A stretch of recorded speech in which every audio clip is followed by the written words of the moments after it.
Hello everyone! In this video, I'll show you how to add money to your Paysera account.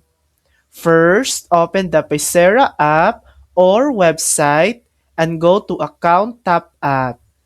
You can add money by bank transfer using your Paysera IBAN or by tapping app with a MasterCard or Maestro card.